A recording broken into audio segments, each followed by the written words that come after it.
I'm Theo. And I'm Juliet. And this is Apologies Accepted. We offer an entertaining look at some of the big issues in history by examining public apologies of the famous and infamous. We're looking at politicians, serial killers, actors, and you. Send us a public apology you would like to make, and we'll read it on the air and give you a chance to redeem yourself, or just get some guilt off your shoulders. We're here for you. Once a week, maybe more if you're really, really sorry.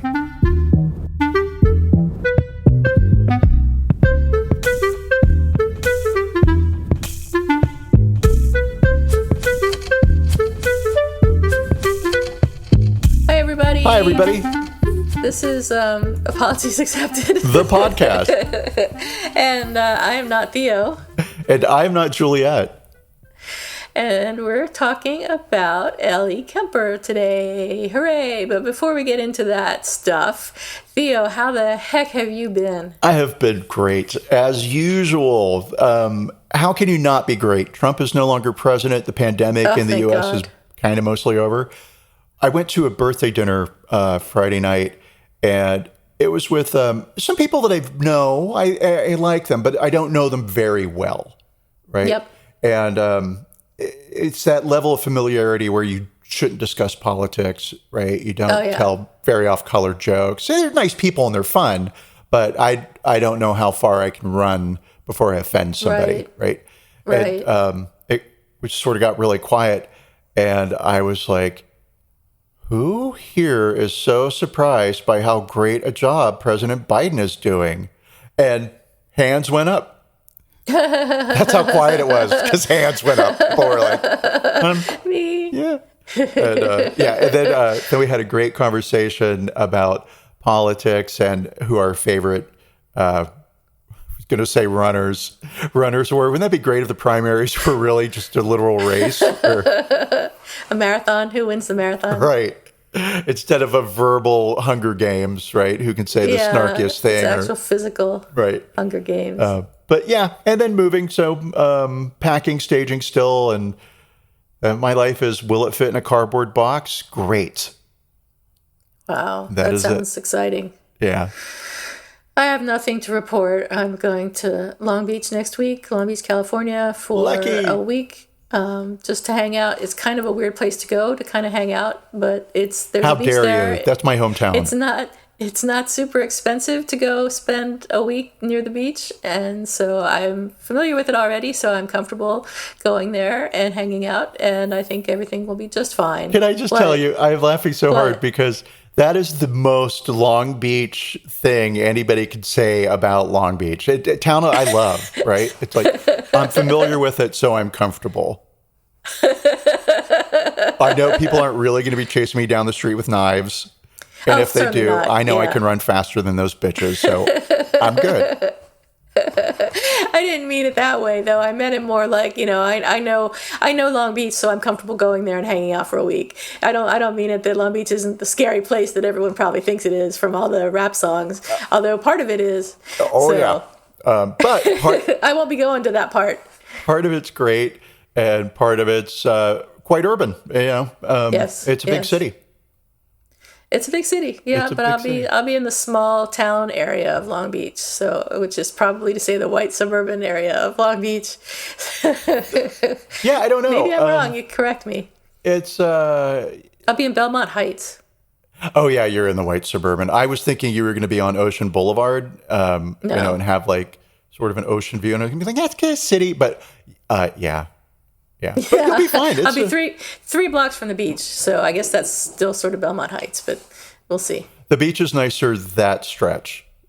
That's good. Yeah, further south you go. Cool. And I know our listeners are like, I'm never going to Long Beach. Why are they talking about it? I don't care. Sorry, guys. Sorry, listeners. Part of this podcast is us catching up with each other, so you just kind of have to listen in on that part, I guess. Yeah. If you don't like it, you can fast forward to, whatever, 10 minutes or however many minutes we go on about ourselves. Oh, today's 25. We're talking about Long Beach, my adopted hometown. I should be more clear. I'm sure people are When's the last time you were there? It's been a year. That's not that bad. Yeah. There's a big flea market that happens in Long Beach once a month on Sundays, and it's an amazing flea market. It is well worth flying down from San Francisco to go to this flea market or driving down. It's phenomenal, right? It's like the size of a stadium, football stadium. Nice. It is great. And so I went to that. And then sometimes when I'm in Palm Springs and we drive out to L.A., Long Beach is a bit of a hike from downtown L.A., but I'll go down and I'll sit in front of my old apartment and cry. It was so beautiful. Oh, I loved it. Once I got up and I walked onto the front porch, right? And then I was like, I really shouldn't be here. This is so stalkery. Anyway, enough about me. This is your trip to Long Beach. Oh, yeah. Well, I don't really have any plans other than walk with the dog on the beach in the mornings and the afternoons and the evenings, and that's about it. And eat at a couple places that I know of and enjoy myself and just go somewhere different than here, basically. So I'm looking forward to it. It could be anywhere that I'm going, really. It just doesn't matter to me where I go as long as I go somewhere different. Yeah. So I'm excited to be going somewhere different. And I feel exactly the same way. I'm headed out to Palm Springs in a couple of weeks, and I'm driving, and I cannot wait to get on the road and go someplace. Yeah. It doesn't even, I mean, I'm excited to be going and visiting my friend, but it doesn't matter where I'm going. Just like, I'm going somewhere. Speaking of going places and excitement, because I know that's all pandemic stuff, like we've all been trapped in our own little box, our own little bubble or whatever. Yeah. I went into a supermarket on Thursday without a mask. Trader Joe's is allowing people, lots of restaurants and lots of places in and around Austin are now saying, masks are kind of optional if you're fully vaccinated. And so I walked in and I had it in my pocket just in case, and I was looking around, and I'd say 50% of staff and customers were unmasked, and the other half were wearing masks, right? And I was doing that thing of like, okay, is it more customers that aren't or more staff that aren't? No, it seems pretty evenly split. Okay, is it more like women who aren't or men who aren't, right? Is it more people who look Republican who aren't? I was doing this whole analysis, trying to what's the story? And I did have this weird feeling that reminded me exactly of the same weird feeling I had when the pandemic was starting to ramp up last March, March of 2020, and seeing a few people walking around with a mask on and thinking, should I be doing that? Maybe it was the same thought and the same feeling of, interesting. Maybe I should be doing that. But it was out of politeness, not out of like, I'm going to die of some unknown flu. I know it's not the flu, but you know what I mean? So did you put it on? Did you put a mask on? No, I just kept patting my pocket, and I'm sure it looked like I was touching myself, which didn't make anything better in this scenario at all. The perfect solution. I walked around patting my pocket, kind of like subliminally telling people, I have a mask if I need it. There's a mask in my pocket. I'm a Democrat. Yikes. Yeah. I haven't been anywhere. I don't think I've been anywhere. I literally haven't been anywhere since I went to Arizona. We went for a walk and walked down to the Conservatory of Flowers or whatever it's called, and that's about the only thing I've done since I got back, which is really embarrassing now that I think about it. But I've just been working my butt off. So I'm sure that's all I've done. I'm sure work sucks, but I'm laughing at the Conservatory of Flowers. I'm like, is that a nursery? Kind of. Or like a garden? Can you buy them? It's a big greenhouse. And it's a public place that you go and look at flowers, basically. Okay. It's cool. Right. It's in Golden Gate Park. It's part of there's a big area that's inside are the greenhouse flowers, and outside are some other flowers that they swap out every month or so. And it's just a really nice place to go on a sunny day. So we took the dog and walked out there and just hung out for a little bit. It was just nice. So glad you said we, because that reminded me. So one, I want to ask, I know Brent has been fully vaccinated. Is he more comfortable leaving the house now and going to do things? Yeah. He took the car in to be serviced last week, so he did that, and I don't think he wore a mask. So he's getting to be more comfortable. I mean, we never went grocery shopping before anyway. We've always had groceries delivered for years and years and years. So we don't really do the grocery store thing. So I guess in general, we don't get out all that much. But we haven't been out to eat in a restaurant yet, although I think that's probably going to happen maybe after I get back from Long Beach. Oh, cool. That's great. I'm thinking about going somewhere for brunch or something on a Saturday or Sunday. You totally should do something like that. It's great to do a thing. Getting back to normal, air quotes around normal, it will be a process. I sort of had it in my head. I'm really concerned about this new variant, or the variant, the 1617 the Delta? or whatever one it is. Yeah, I think so. So I'm pretty worried about that one.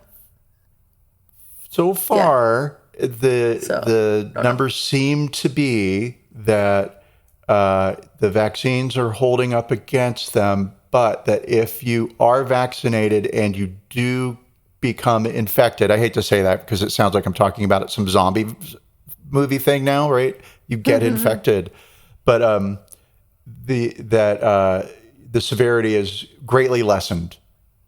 So if you do contract COVID, it's much less serious. Thank God. And then I understand they're probably going to be doing booster shots before the end of the year or something like that. So that would be good if we get booster shots. I'm going to tell you, if I don't get another shot by October, I'm going to be breaking into some place and just drinking that stuff straight out of the vial. I know, right? I'm thinking about going to get the Johnson & Johnson shot just to have it, just to have the extra bonus shot. But I'm sure that's not going to work. So they're saying that if you do... I don't want to call it mix and match, but it's sort of like that, right? So if you got your Pfizer, then maybe your next one, your booster should be Moderna, because it's basically if you think of each vaccine as a camera that takes a photograph of the virus, then each vaccine is taking a picture of the virus just from different angles. And so introducing a different angle of the same photo to your body may be beneficial and helpful. Could be. It's worth a try. Who knows? So right? Maybe I'll do that. I was looking at in LA this weekend. They're giving shots at the Pantages for free, of course. And I was thinking if I were down there, I would probably drop by and get a shot just for the hell of it. It's Johnson & Johnson, so it's one and done. So that would be good. But it's just one weekend for some reason. I don't know why. But anyway, there you go. Yeah, I don't know. Useless information for everyone.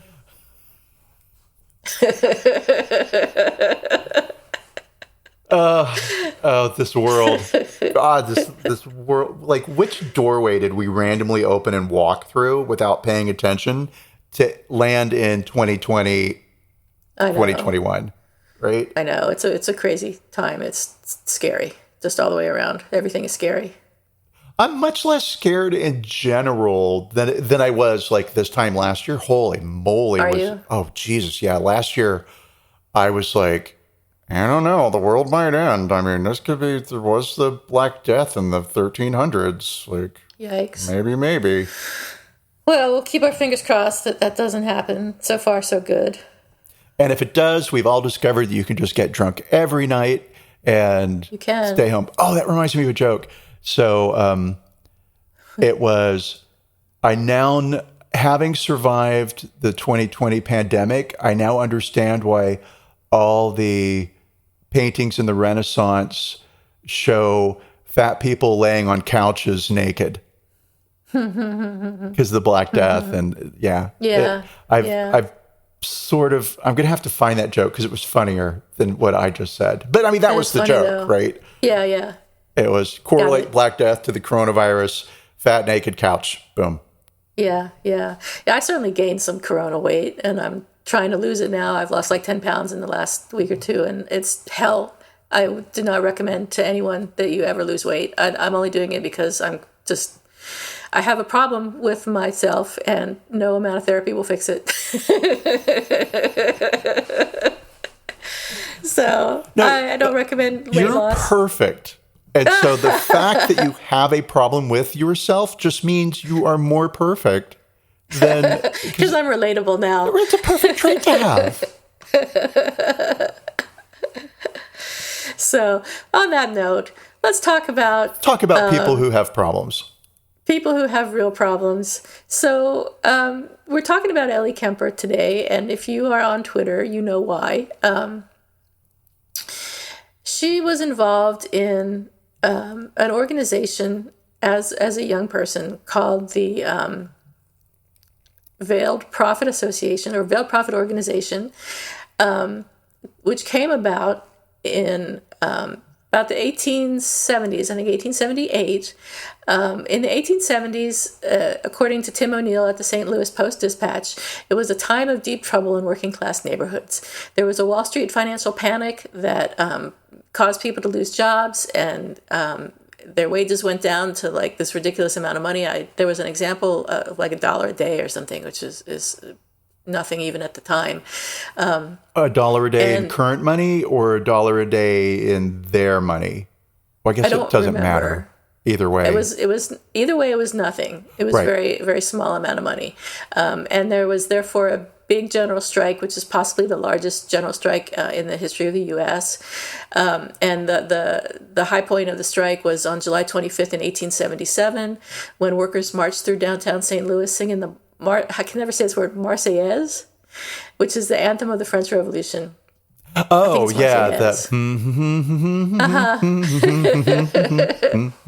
it for us. I've seen Les Mis. Yeah. So according to The Atlantic, in St. Louis, nearly 1,500 striking workers, both black and white, brought all rail freight to a standstill for an entire week. The involvement of the St. Louis Working Man's Party eventually expanded the demands of the protest to include things like a ban on child labor and an 8-hour workday. Business leaders who this made nervous gathered volunteers and guns to form a militia, and more than 600 people marched on the strike headquarters with police, who arrested 75 people. And the city and the federal government called the strikes and the supporting marches riots. So they brought in special police to disperse the strikers, killing 18 people and ending the strike. And so within that, I want to kind of point out two quick little things. The first one is I love that business leaders were nervous about banning child labor, right? Yeah, right. Like, what are we going to do without kids? Their little fingers are the perfect size to get into those machines. If you ban child labor, what's next? Right. Well, they allowed women to work. Yeah. Maybe. I don't know when women were legally allowed to work. Probably, or who knows? I know I could Google it. But now I'm like, I should know that. There's no way to find out. Was it illegal for women to ever work outside of the home? I don't think so. I think women have always worked. Yes, you are right. And whatnot. Ever since humans became humans, people have always had to work. And it's stupid and unfair that we're born without our permission. I didn't ask to be born. And now I'm in a land where I have to earn money to live. But okay. My problem aside, point two, back to our real story, the sheer number. So there were 3,000 federal police that came, and they joined 5,000 special police. So that was... What are federal police? I have no idea. Okay. I didn't Google that. Is that like the military? Is that some sort of special force? What is that? Is that like the Coast Guard? I don't know. Capitol Police? I'm going to tell you exactly, Juliet, that everybody knows that federal law enforcement, the United States, Wikipedia, no.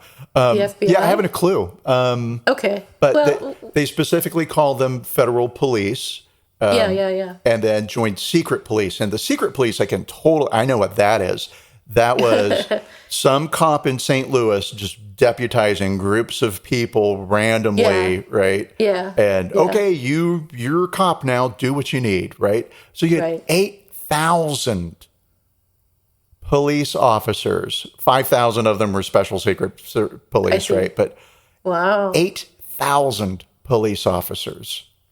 And you could, imagine that that's 1877. Wow. The city probably only, I don't know what the St. Louis population was. I was just going to say that. I didn't think there were that many people in St. Louis. But then I thought that would be a terrible thing to say. This podcast should be called Google Says. I didn't know, but Google says. Okay, so I derailed you, but that sheer number of individual police officers to quell a strike was I'm going to say striking to me. Thank you. So the business leaders were nervous. They brought in 8,000 people to end the strike. So according to the Atlantic, the year after that, a dude named Charles Slayback, who was a grain executive and a former Confederate soldier, called a meeting along with his brother Alonzo of local business and civic leaders to form a secret society. And the point of the secret society, the stated point of the secret society was to sort of put together an event like Mardi Gras. And to blend that with the symbolism of the Irish poet, for some reason, Irish poet Thomas More. I don't know what Thomas More had to do with St. Louis, but they took some mythology from Thomas More's poetry and created the veiled prophet of Khorasan, who is a mystic traveler wearing a veil because he was disfigured, supposedly, who inexplicably decided to make St. Louis his base of operations. Yes. Yeah, and so I don't have answers for all of those questions that you posed. Why the Irish poet? Why Thomas More? The mysticism I sort of get, because this idea of secret societies has sort of always been around, right? So when you look at the Freemasons and all that, but I love that the founding fathers, they're not the founding fathers, Jesus, St. Louis was that gateway to the West, and it was going to be this big, important city. And it kind of wasn't becoming this big, important city it had intended itself to be. It was overshadowed by Chicago. And so this is a group of people who are nervous that they are losing their power and their place in society, looking for ways to bolster the image of St. Louis and make it grander and bigger. And so that's why they're borrowing this idea of some mythic figure, right, that they had to invent out of whole cloth because St. Louis didn't have anything. Right, exactly. So I don't know if you saw the image of the first veiled prophet, the picture of the drawing. It looks like a cross between a ghost and a Klansman. Have you seen it? I have seen it, but I didn't really look at it. Yeah, it's just nuts. It really does look like a KKK figure, sort of ghostly KKK figure. So I guess they weren't really trying to hide some of the subtext of their creation. Well, I think the goofy thing is it just wasn't even a thing they had to hide. Right. Yeah, no, apparently no one thought twice about it. I guess the KKK was respected in some circles back then. I know in the 1920s. And St. Louis was really the South, right? So I would call South and West, right? But I would say it's more Southern than Northern, and it's more Western than Eastern. But it's one of those freshwater places where it's a little bit of both. Okay. It's James and I met in St. Louis, so St. Louis holds a special place in my heart. Yep. Really? We did. How were you in St. Louis? On a business trip. Oh, okay. Cool. Yeah. That's all that will be said. Wow. Have you ever been back? No, I got a man. I didn't need to go back.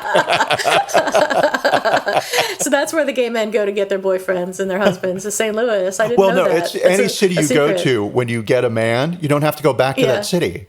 It's over. Well, that makes perfect sense. Oh.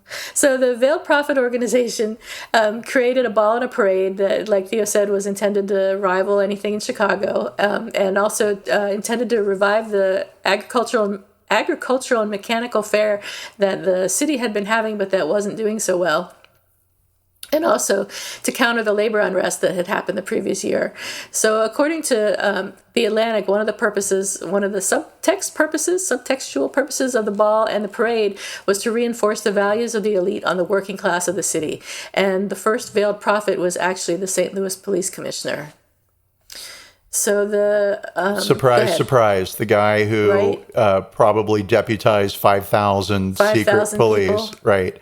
So he gets credit for restoring peace to the wealthy. And exactly. Restoring inequity to the city of St. Louis.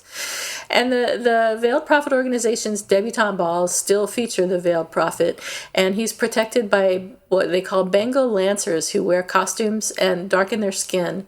And there's also a Queen of Love and Beauty, which we'll hear more about later, who's attended by maids and junior maids. So it still is pretty freaking questionable. I didn't catch that part about who are they? The Bengal Lancers. Yeah, and the darkening of the skin. That's a little bit of a news flash to me. And, well, I mean, continue, right? Okay. All right. So since almost from the beginning of the parade, there was public backlash. So there were confectionery stores sold pea shooters, so bystanders could shoot peas at the floats, which I think is hilarious. Some people threw rocks, which is less hilarious. And unions held mocking counter parades that sort of, as I think the Atlantic said, skewered the lavishness of the Veiled Prophet organization. And in civil rights protests were held against the ball as well, and I think 1969 there were numerous arrests. Percy Green and the civil rights group known as Action conducted numerous protests against Veiled Prophet activities, and Percy Green has stated numerous times that his goals were to stop the use of the public auditorium for the organization's private party, to get the organization's leaders, who were all heads of St. Louis corporations, to hire more minority workers, specifically black males, and basically to abolish the organization that, as it says, flaunted its wealth in front of the city's poorest residents. So in 1972, 3 white female members of Action crashed the ball using tickets that were given to them by members of the Veiled Prophet organization. Gina Scott, Phyllis Knight, and Jane Sauer, dressed in evening gowns on the night of the ball, and entered the auditorium. Sauer threw leaflets from an upper balcony while yelling, "Down with the Veiled Prophet."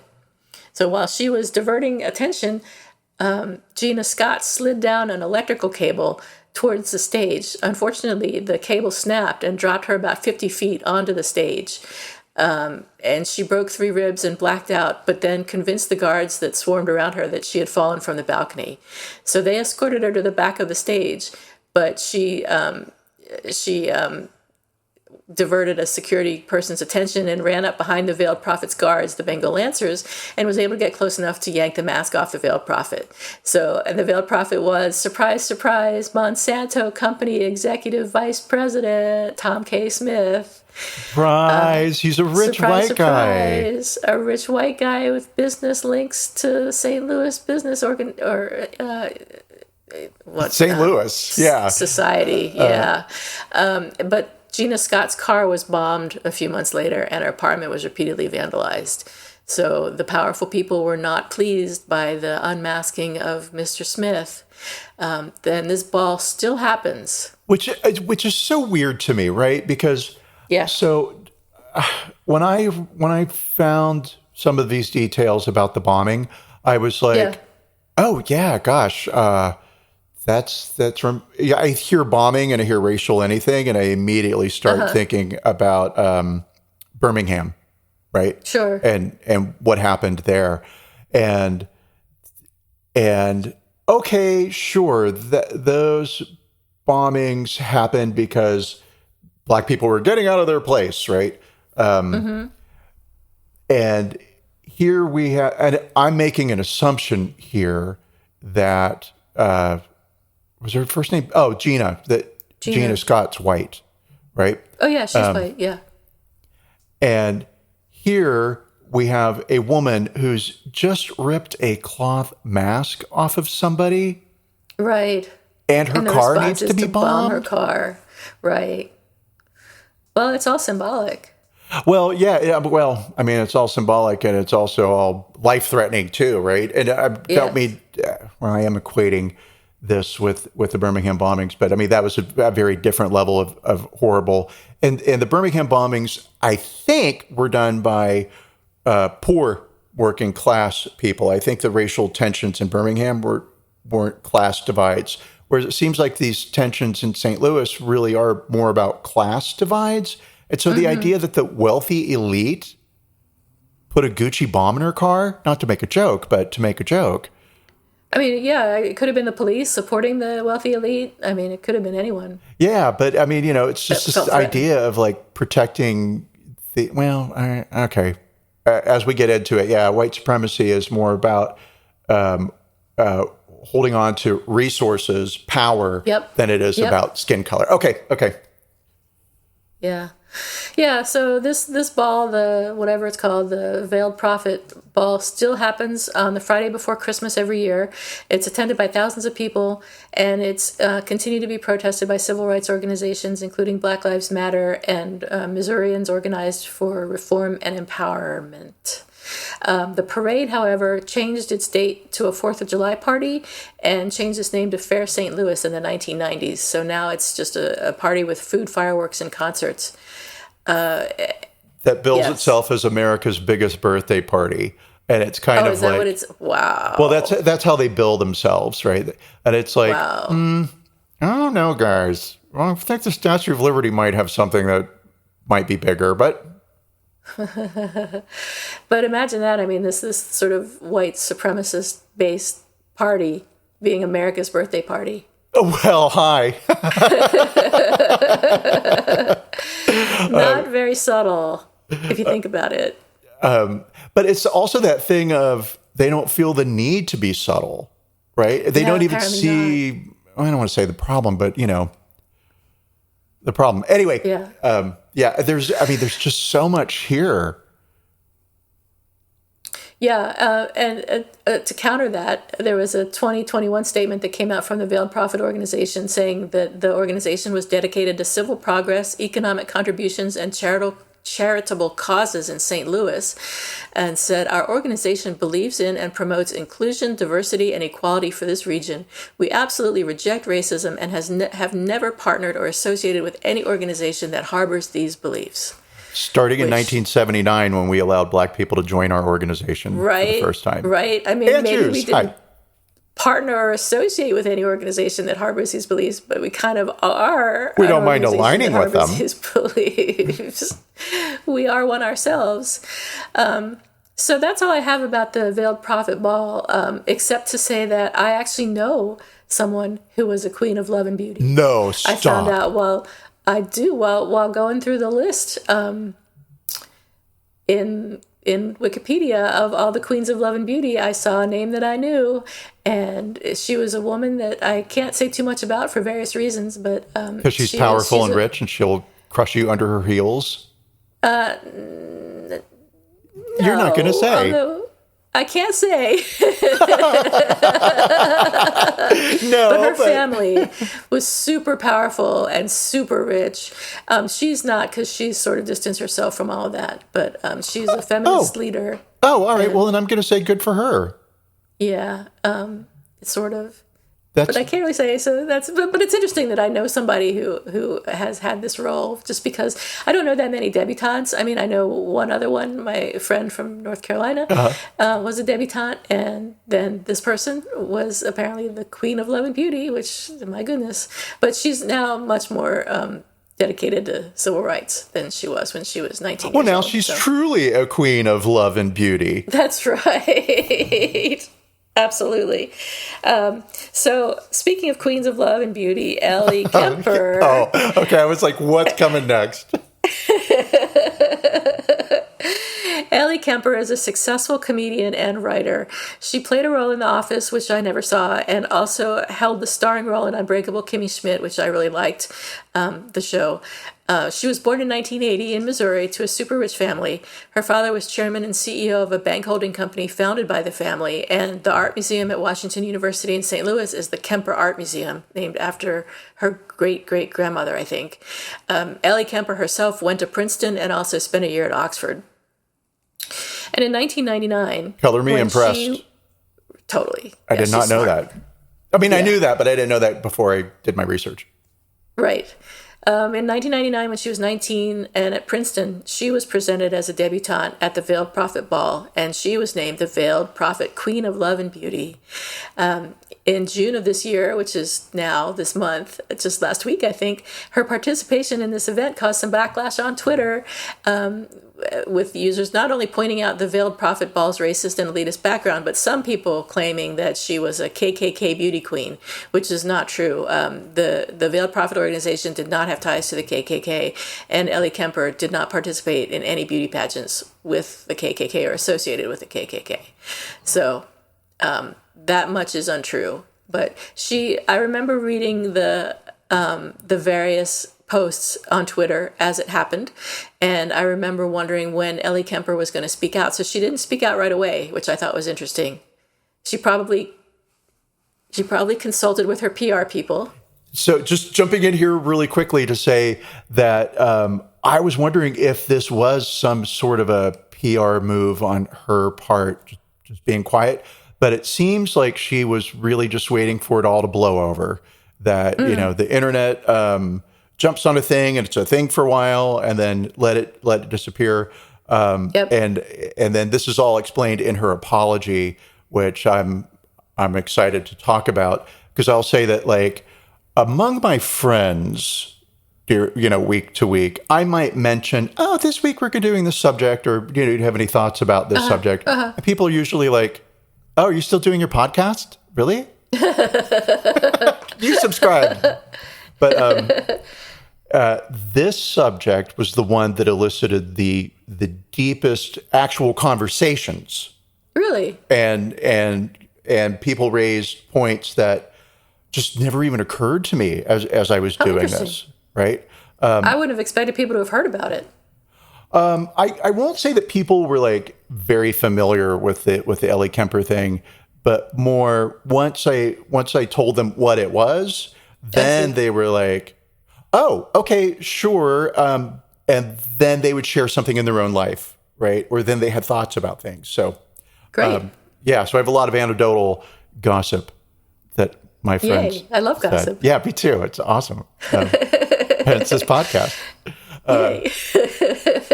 So anyway, there may have been a bit of a PR thing involved in her waiting, but part of the waiting was simply, it'll blow over. Yeah. And it kind of did, especially after she did come out with her apology.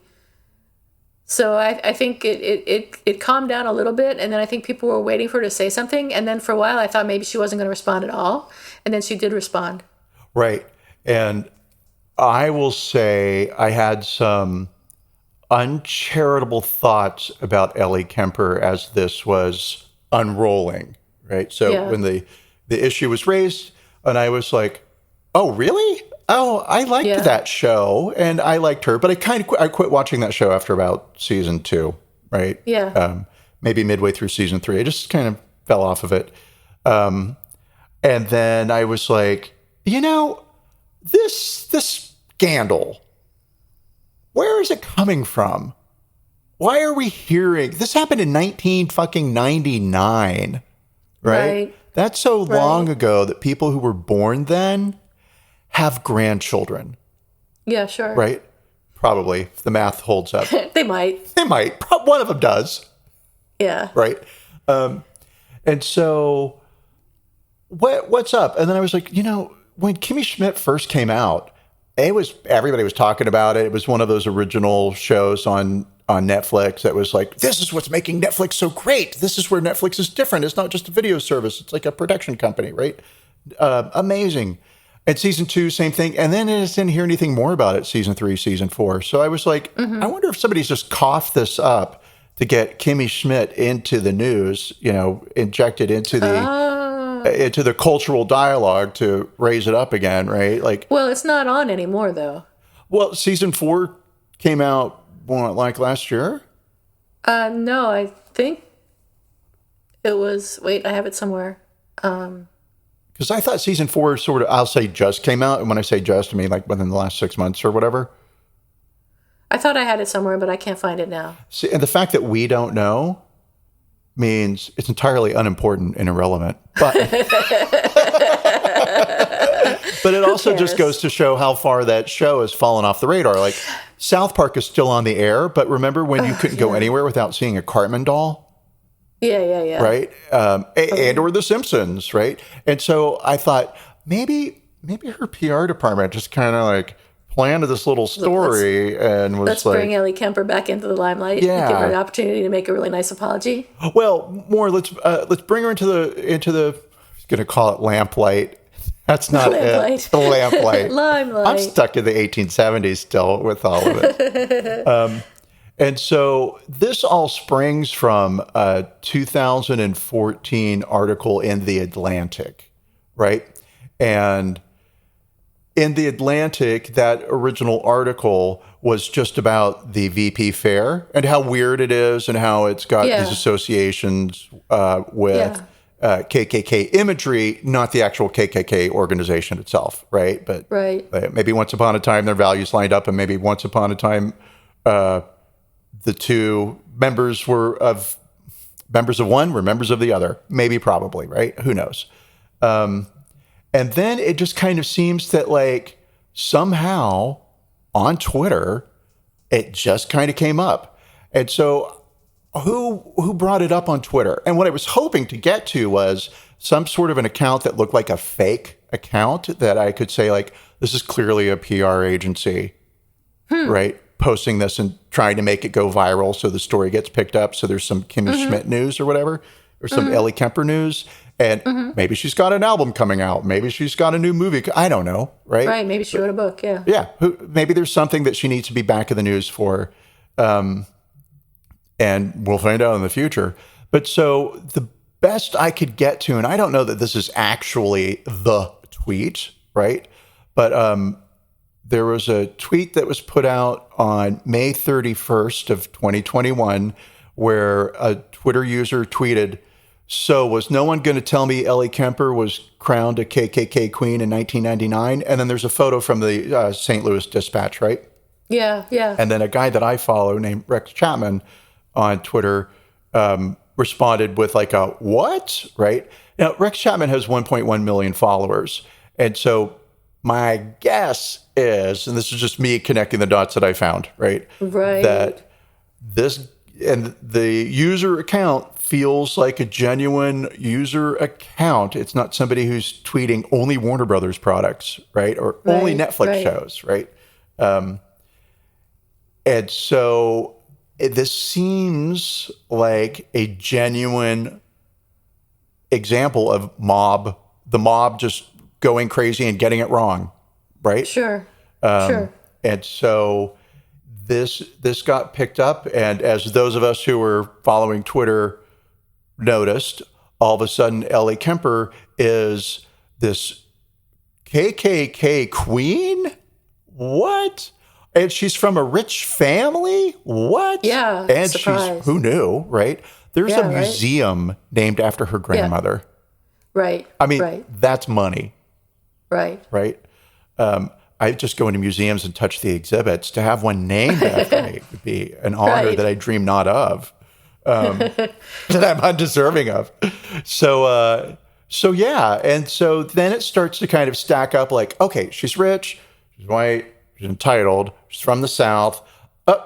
And in the photo, she's wearing an entirely white gown with long white gloves. I was going to call them mittens because that's how sophisticated I am. Can you imagine a ball gown with white mittens? It's so cold outside, everyone. And I easily believed, oh, there's some there. And then as I started to kind of dig into this via Twitter, through Twitter, as I was starting my research, right? Right. There was a guy, I don't know who he was, right? And he tweeted in response to somebody else, yeah, as you can see from these public records, she financially supports a Confederate pro-slavery, pro-segregation association. And I was like, and then there was like a little screenshot of a grid. So I clicked screenshot and I opened it up and I was like, what the fuck is this, Ellie Kemper? You're giving $250 and $500 and $1,000, at a pop to Super PAC. What is this? Is this a Republican organization? She gave $1,000 to it in September of 2020. So what was going on in September of 2020? Pre-presidential election. What were people worried about? Trump not getting into office, right? So what's a rich white supremacist going to do? She's going to donate $1,000 to the RNC. It was the Democratic National Committee. They're the ones, right? Well, so good. But I was so quick to believe that she's some sort of a white racist that I wasn't really paying attention to the information. Yeah. And if it wasn't for the fact that I have to do research and I have to know what I'm talking about when I get behind a microphone. The rest of the time I can just say whatever I want. But that's what made me find out, grammar. Hello. That's what made me look into who's this organization? Oh, Democrat. Oh, okay. So the guy that's making this comment about Ellie Kemper is really just slamming he's a Republican, and he's saying, oh, the Democrats are bad and horrible, and they have a racist past. Welcome to fucking America. America's bad and horrible and has a racist past. It's everybody. It's all of us, right? Yes. And for me, that's what the Ellie Kemper thing really gets down to. And when we get to her apology, we'll get to that. And that's also the conversation I was having with my friends, that each one individually was like, well, how it's just normal. That's what you do. I'm not saying that racism is normal, right? But whatever the thing was. So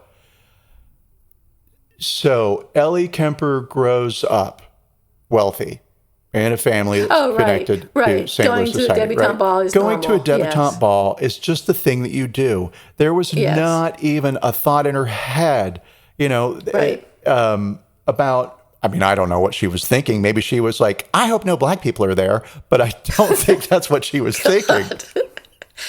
Well, we can talk about her apology now because she does address that in her apology. And she says, when I was 19 years old, I decided to participate in a debutante ball in my hometown. The century-old organization that hosted the debutante ball had an unquestionably racist, sexist, and elitist past. I was not aware of the history at the time, but ignorance is no excuse. I was old enough to have educated myself before getting involved. I unequivocally deplore, denounce, and reject white supremacy. At the same time, I acknowledge that because of my race and my privilege, I am the beneficiary of a system that has dispensed unequal justice and unequal rewards. I believe strongly in the values of kindness, integrity, and inclusiveness. I try to live my life in accordance with these values. If my experience is an indication that organizations and institutions with pasts that fall short of these beliefs should be held to account, then I have to see this experience in a positive light. I want to apologize to the people I've disappointed, and I promise that moving forward I will listen, continue to educate myself, and use my privilege in support of a better society I think we're capable of becoming. And there was another part in that apology that was the most striking to me. I missed it. Oh, okay.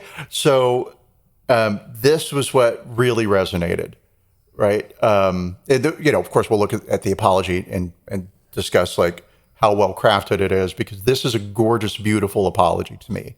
Very nice. And then I have thoughts about why do I think it's a gorgeous and beautiful apology. Okay. And so she says, there is a very natural temptation when you become the subject of internet criticism to tell yourself that your detractors are getting it all wrong. But at some point last week, I realized that a lot of the forces behind the criticism are forces that I've spent my life supporting and agreeing with. Right. So when the people that you agree with and the people who share similar ideas and passions and perspectives with you, or whatever, you want to be those people, and then those people tell you, you're kind of not like us. Right. And then you say, you guys, come on, maybe there's some there. And right. For me, the there that's there is that we're all Ellie Kemper. Right, exactly. We've all benefited in one way or another from a system of white supremacy, white privilege, whether it's our entire lives or just a moment, right, where somebody lets you into the elevator first. I don't know, right? And when you say we've benefited, you mean white people.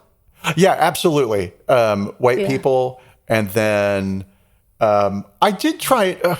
Okay, so here's the story. Friday night we went out to dinner, blah, blah, blah, blah. And then one of our friends is from Mississippi. And I was like, I cannot wait to start talking to you because I know what it's like to grow up in the South. Now, I lived in North Carolina for 5 years. That's not really growing up in the South, but they were my formative years of 13 to 18. And so, sure. Right. Okay. And so when I moved to the South as as a Northerner, and we moved to a very small town in the South, I was immediately outcast from school, social circles, period, because I was a Yankee. I had people tell me I was a Yankee, right? It was like a thing. Sure. Me too. Yeah. And I was proud. I was like, yeah, you're right. I am a Yankee. Yeah. And we didn't, hold people as slaves, right? Right. And so cool. And then, after a couple of years, when you're a kid and you want to start fitting in, it's not that I became more Southern. It's just I started to understand there's a Southern perspective. Right. And that Southerners weren't all bad, brainless, dumb, horrible people, right? That some of them were really individuals. Let me rephrase that: human beings, right? And so there's that, and whatever. So I wanted to talk to somebody who grew up in the South and still has a Southern accent, very Southern, right? Very proper old South, and they were trying to keep us genderless because I did tell them that I would be talking about it on the podcast, but I also promised that I wouldn't drop a hint as to who they were. Okay. Because some of what they said was just a little bit charged, right? And it was, when you grow up in the South and when you grow up within a certain social circle, right, there are just way things are done. And that's that. And so, and there are ways that things are not done, and that's that. And you don't think about it because it's normal. It's what everybody's doing. It goes uncommented upon. You don't notice it. So the fact that like all of the cleaning people are people of color, that's just what's normal, right? The fact that you don't hire a white person to clean your house is, we're trying to give jobs to, to people of color. Well, that's really not what's going on. What you're saying is that work isn't appropriate for a white person to do, as badly as that white person might need the income. And they told me that there was a parade that happened in their town that was a big deal, and that parade had a lot of Old South symbolism in it. And, whenever you talk about the Old South, you are talking about racism, right? You are talking about white supremacy. There was just, that's what the whole fucking war was about. And I remember, I have to throw this in. I remember in the 8th grade in middle school having a social studies class where the teacher stood up and we were hitting the Civil War. We're looking at America, right? It should have been a history course. And maybe it was history and I just think it was social studies. It was the 8th grade, who cares? But the teacher stood up and said, I'm going to tell you that the Civil War was not fought over slavery. Yeah. The Civil War was about taxes and taxes only. I was told it was about states' rights. Well, yeah, states' rights, taxes, right? And it's like and I'm in the 8th grade, and that's a teacher saying that, right? And I remember thinking like, oh, this is what education really is. It's learning what the truth is about things. And it's not that I was like, oh, slavery wasn't a thing and it didn't happen, but or that we didn't look at slavery. We did, but we did spend some time looking at the happy slaves who were provided with comfort and had homes and families and became part of the white family.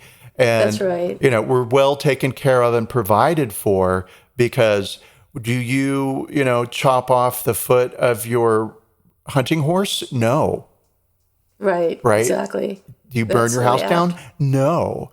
Right. Yeah. And so that was the thing. Right. And I wish I could go back in time now and just be like, this is Balderdash. But no. And so it's just that thing of like, Ellie Kemper didn't have any reason to ever think about the question. The VP, the veiled prophet, anything, right? Because it was just simply like Christmas. It's a thing you did. Yes, exactly. Yeah, a lot of people don't question very much about their history or what they're going through, their socioeconomic class or their religion. Yeah, you just wake up and you get through your day, and that's all you're doing. And then eventually somebody points out to you, as happened to Ellie Kemper, and as is happening to white society,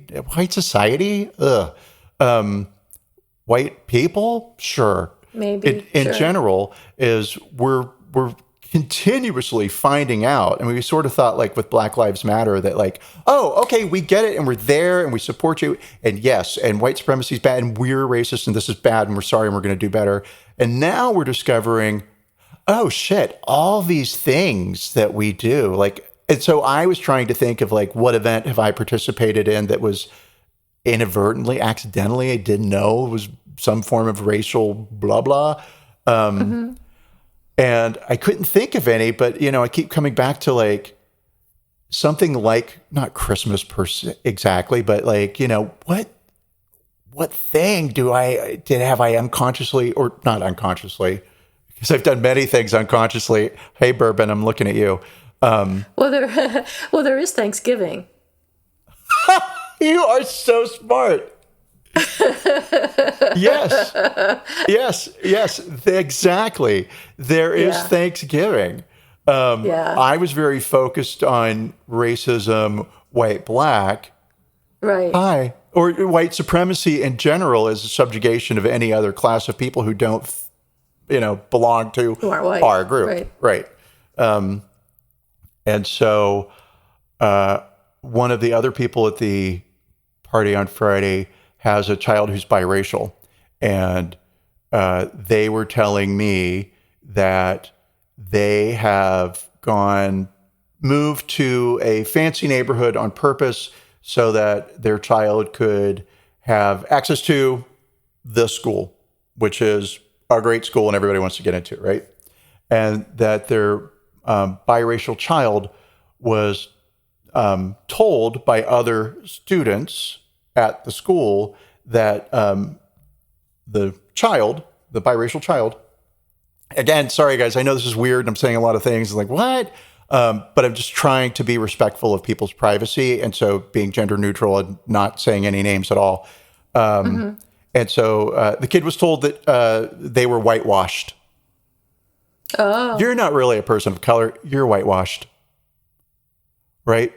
What does that have to do with anything other than it did get the parent thinking, well, have I done the right thing by putting my child in this school, which was strictly for educational purposes? And then is it fair to say to my child, you must be exposed to this other culture too, because people anticipate that that's going to be a culture that you're familiar with? And I hate using words like culture, but I just don't have another term for, for that. And as a member of, I mean, I say my family's biracial, but my sister's family is biracial. And we don't, I mean, you know, we might have general conversations about race, but we don't have conversations about race. So when my niece told me that she identified as black and her DNA, she was surprised. We were having this conversation because 23andMe told her she was 75% white. And she was surprised and didn't know what to do with that information because she's always considered herself black. And I was like, that never even entered my head that you would be picking a side. I don't want to say picking a side, but you know what I mean? Like that you needed to identify, right? I sort of thought that my immediate family was outside of that realm because we are politically progressive.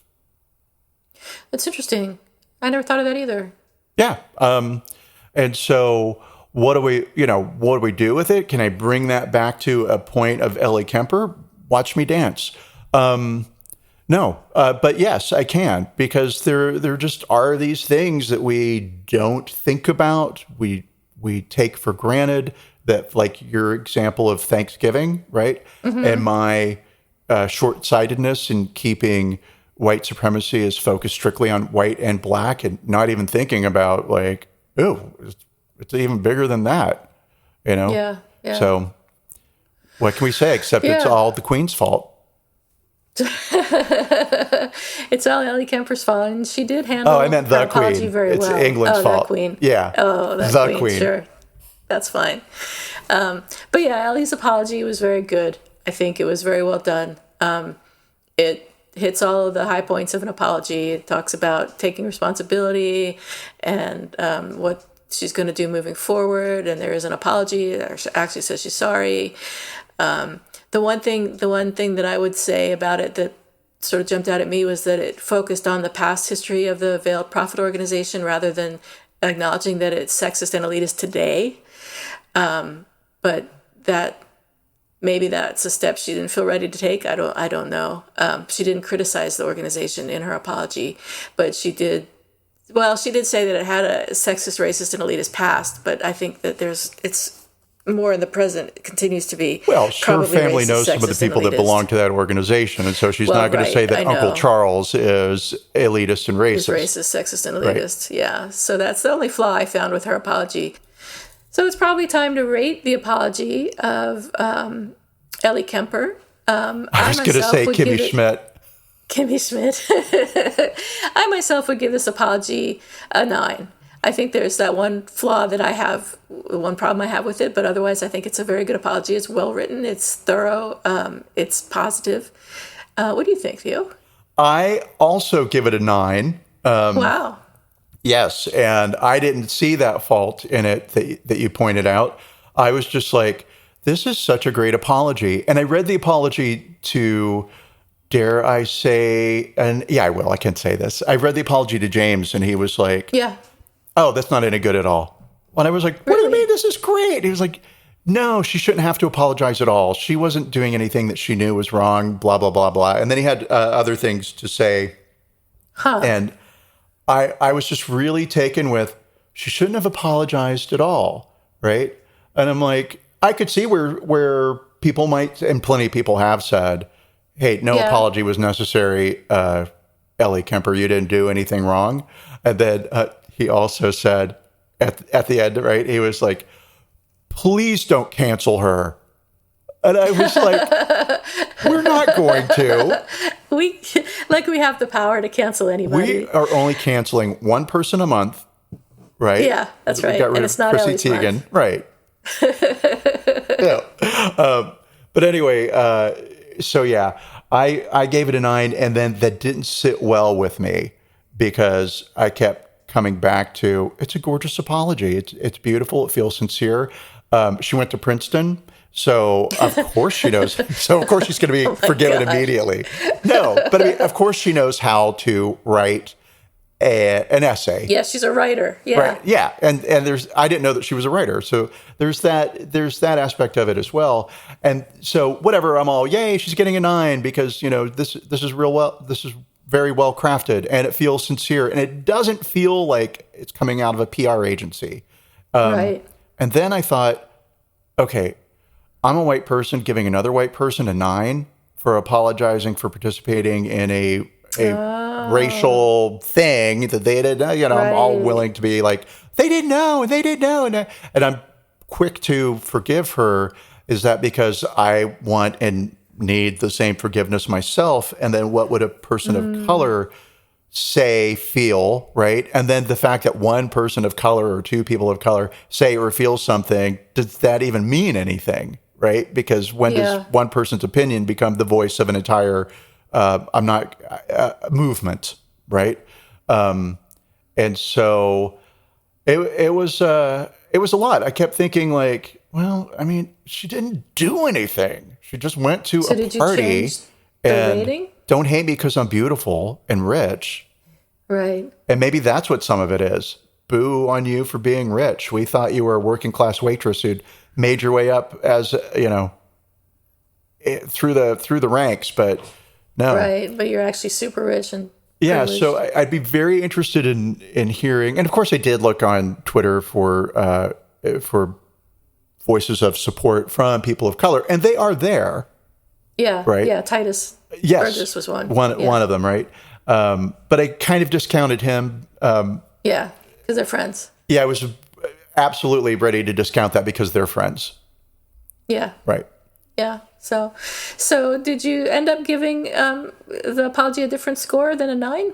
No, okay. I did not, because then I thought, well, I'll raise the issue. This is how I really feel, right? Now, is there subconscious bias happening? I probably, maybe, but of course there is. At the same time, I could point to a lot of things in it that stack up with our requirements. And so, well done, Ellie. You get a 9, and you are not canceled and you're welcome, James. Yes, we do not cancel Ellie Kemper, even though she's extremely privileged. So I was thinking about just racism in Unbreakable Kimmy Schmidt, and that led me to think about Tina Fey, who herself, Tina developed Unbreakable Kimmy Schmidt with someone named Robert Carlock, who I don't know, and it was actually developed for Ellie Kemper, which I didn't know, which is interesting. But Tina Fey has had to apologize for racism in 30 Rock, which was her previous show from 2006 to 2013. And she requested that streaming platforms remove several episodes that actually feature blackface, saying, as we strive to do the work and do better in regards to race in America, we believe that these episodes featuring actors in race-changing makeup are best taken out of circulation. I understand now that intent is not a free pass for white people to use these images. I apologize for pain they have caused. Going forward, no comedy-loving kid needs to stumble on these tropes and be stung by their ugliness. I thank NBC Universal for honoring this request. So there's some questionable, I'll call it racism, in Kimmy Schmidt. I think in some cases, race is handled well. For example, with Titus, I think Titus is a brilliant character. And in the first episode, I think it's the first episode, he dresses up as a werewolf for his job as a singing waiter. Oh, I remember that. And he finds out that he gets treated better on the streets as a werewolf than a black man. So he keeps wearing the costume, which is, I think, amazing. It's funny and brilliant. And true. But I think, and true. It's funny because it's true. But I think, and this is where I don't think I necessarily have the ground to stand on to criticize this, but it seems to me that his homosexuality is extremely exaggerated. I mean, it is. He's very flamboyant, I guess would be the word. And I don't know if that's okay. Right. I guess. And then I don't. Right. Well, totally. Right. And so that's a discussion, debate thing within gay culture. And I say gay culture meaning my friends, right? Like some people are like, oh, that's too much, too flamboyant. And then other people are like, you've got to live and express yourself. And so there are people who are quite flamboyant, right? For whatever the reasons are. And sure. And each reason is as varied as the individual who is exhibiting the behavior, right? So for some people, it's internalized homophobia that they're working against. So by being extremely flamboyant, they're fighting the thing inside themselves that they hate by causing it, blah, blah, blah, blah, blah. I don't know. I don't know. It's hard to say. Yeah. It's hard to say. But I think that his character is pretty close to actually being the star of the show. And I think that... Yeah, and I think that he stands in for Tina Fey as herself in some of the episodes, like the critically criticized one, Kimmy Goes to a Play. I don't know if you saw that one where he performs a one-person play about his former life as a geisha. Yes. Yes. I have seen that. So according to something I read, written by David... Attenborough? I don't know how to say... Kyson. Who? David Attenborough, the British. I don't know who that is. Oh, he does all the nature document. You know his voice. Oh, Attenborough. Yes. Yeah. Yes. So David writes that the episode of The Unbreakable Kimmy Schmidt titled Kimmy Goes to a Play is widely understood as Tina Fey's unapologetic response to anti-racist criticism of the first season. So in the first season, a couple of things happen. There's Titus himself, and then there is the Vietnamese character named Dong, who is questionable also. I think with Dong, I think that they had the opportunity to do something really interesting with Kimmy's Vietnamese boyfriend Dong, but they didn't. They made him the butt of various unfunny jokes. So first off, he's played by a Korean man. Like, couldn't they get a Vietnamese guy to play a Vietnamese guy? I don't understand that. And second, he's a stereotypical Asian. He's hardworking, he's smart, and he's good at math. So he made a really funny joke in, I guess, one of the early episodes, saying that Kimmy was Vietnamese for penis, which is funny and is a good joke. But that's the only really good joke they gave him, and the rest of it, he's just kind of stereotypical. And then also in season 1, Jane Krakowski, who I love, absolutely love, is cast as a at least partly Native American woman, and she denies her heritage initially, and later on she sort of claims it in a kind of a weird way, and also starts to argue against stereotypical portrayals of Native Americans.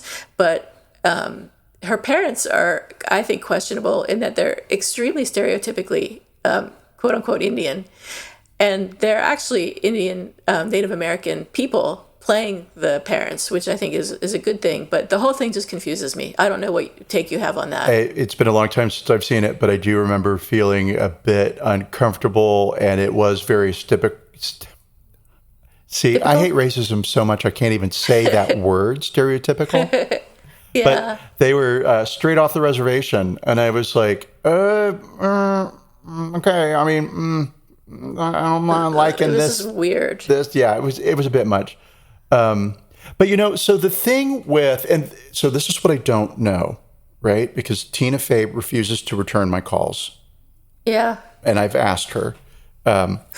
So is Kimmy Schmidt just straight up, we're writing this stuff and we think it's funny, or is there something deeper going on? So Kimmy Schmidt is a woman that was rescued from a bunker who had been, I don't know if she grew up inside a fundamentalist religion, right?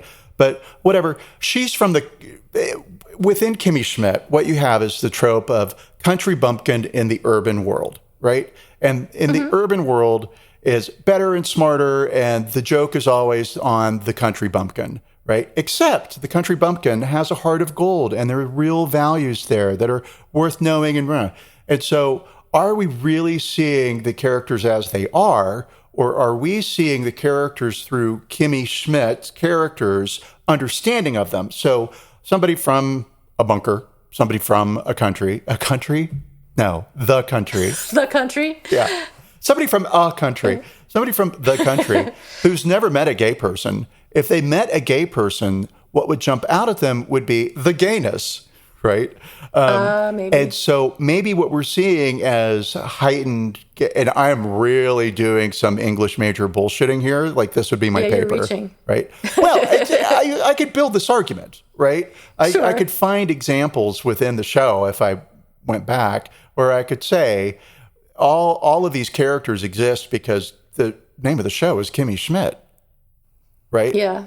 It's not Titus and his friend, right? And if it was Titus and his friend, maybe Kimmy would be missing a front tooth. Methadone? No. What do you call that? Oh my God. Oh. Crystal meth. This is meth. Yeah. Methadone teeth. Maybe that is a thing. I don't know. And so, maybe she would be the joke, but the whole Kimmy Schmidt thing is just, it's a hyper absurdity, hyper realistic cartoon, right? And so Lillian is crazy. And maybe she would read very normal if it was a real world and I was her next door neighbor. Right. And maybe Titus would be 50% less gay. Or maybe be twice as gay. Right. Who knows? But I think there might be some of that happening in there. I think maybe, and I admit, this is reaching. I haven't had to write an essay in a couple of years, and maybe I'm hungry for it.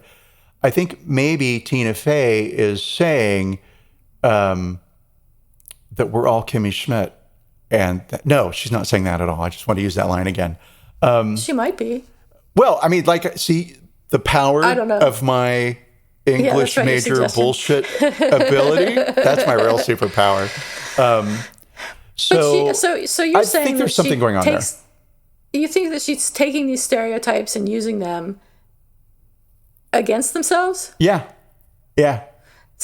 So now, is she conscious? I mean, and I think she might even be consciously doing that because Tina Fey is a sane, rational. I've heard her, she supports the causes I support, right? I don't think there's anything scary about her. Things I would care about. I agree with you there, but is using racist stereotypes in any form, is that anti-racist? Depending on how you use them, I suppose, because if you can show that these stereotypes fall apart and are hysterical because they're stereotypes, and that they're funny because they're not true and that we can see the untruth within the stereotype, then yeah, you could use stereotypes as a tool. We have terminology for stuff like this yet, like anti-racism tools? I'm sure we do. Probably. It's called friends, Theo. It's called allies. But yeah. But yeah, I think you can. I hear your point, is perpetuating a stereotype actually doing service for the, let's use the word enemy, right? For the racist. And I mean, arguably, yes, but I think they can be. I'm not saying that is a great thing to do and that everybody should try that. I'm saying it takes a special level of skill to play with stereotypes and get away with it in a way where they're funny. The danger therein, as Tina Fey discovered, is that some things are funny in 1998 and then they're not funny in 2018. Yeah. Right. And so that may very well be what happens. Well, it's what's going to happen with everything, right? Hopefully. I mean, hopefully we all improve so much that whatever we do now is just a matter that we all are ashamed for everything we've ever done. Yes, that's right, because we get so much better than we are now. Yeah, so I don't know. I have to think about what you said, because there's some truth to it, I think. But I think about looking at these stereotypes as portrayed in Kimmy Schmidt from the perspective of someone like maybe a 13-year-old in West Virginia. Yeah, somebody who doesn't have the ability to understand nuance. Yeah, right. Yeah, there'd be a way of, and see where that gets me. Well, but then done well and done brilliantly, right? Then that mechanism would still serve the same function. I'm working here. I'm really working hard to make this. I'm waiting to see what your point is. I'm going to get there. I can see the bus coming down the road, and I'm at the bus stop, and it's headed my way, and I can see the sign, and I'm just filling some time until it gets, because I'm so old and nearsighted. Right. But on that goddamn bus, there's a 13-year-old from West Virginia who just watched an episode of Kimmy Schmidt and saw a hyper cartoon reality version of a gay person, right? Yeah. And thinks, well, that just is so wonderful. How amazing. Okay. Right? Okay. How lovely that somebody like that could have a friend that's a blonde white girl like Kimmy Schmidt, and that they can love each other. And maybe I can do the same thing with this guy that's getting ready to get on the bus.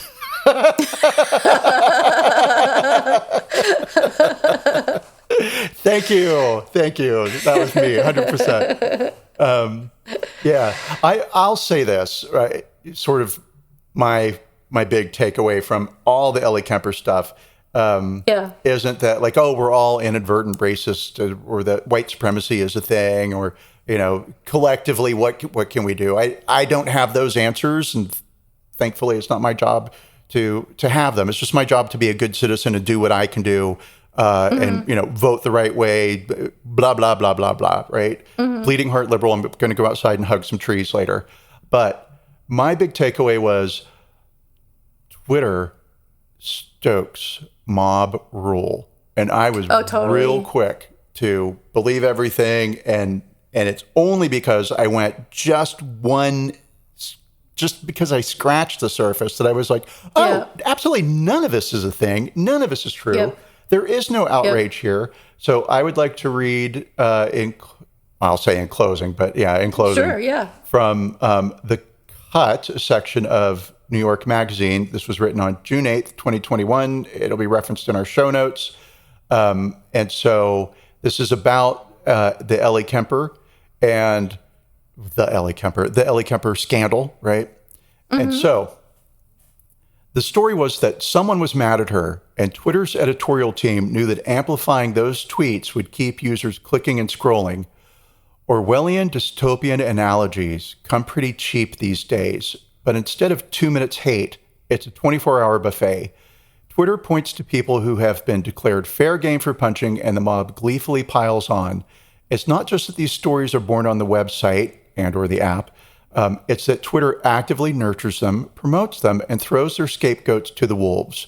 For a platform that likes to style itself as a place that takes harassment and abuse seriously, it's especially ironic. Twitter will protect certain high-profile users who complain about abuse, but it also foments drama on purpose and by design.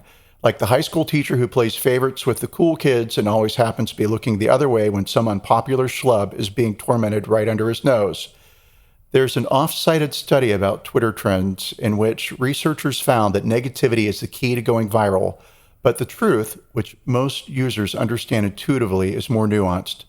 The best way to drive engagement is to give people an excuse to be cruel, and that what's happening sidebar, it's not just a list of topics.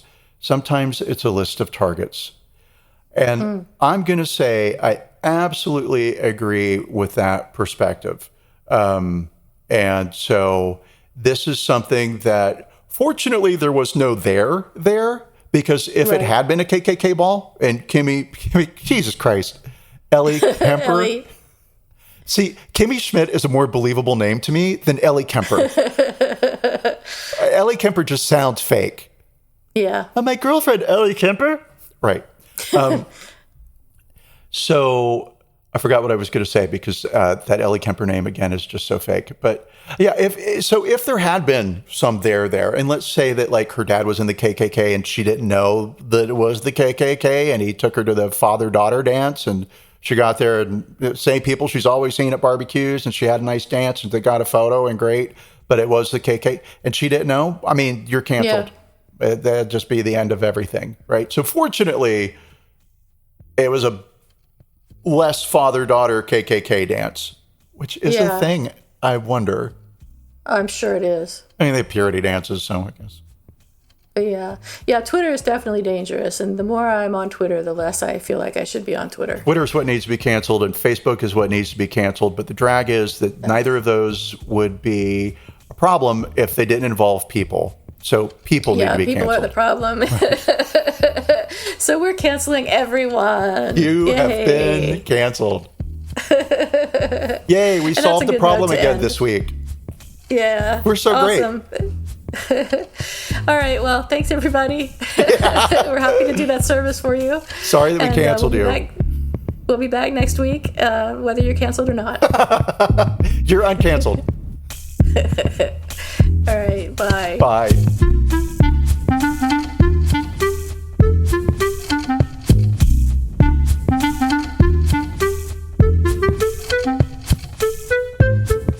Thank you for listening to Apologies Accepted, the podcast. You can find links to the articles and the sources in the show notes. To submit an apology or find out more, visit us at apologiesaccepted.net, where you can also find our merchandise. We're on Twitter at Apologies Accepted. And on Instagram at apologies.accepted. You can support our important work at Patreon.com/Apologies Accepted. And fuck Facebook. Bye. Bye.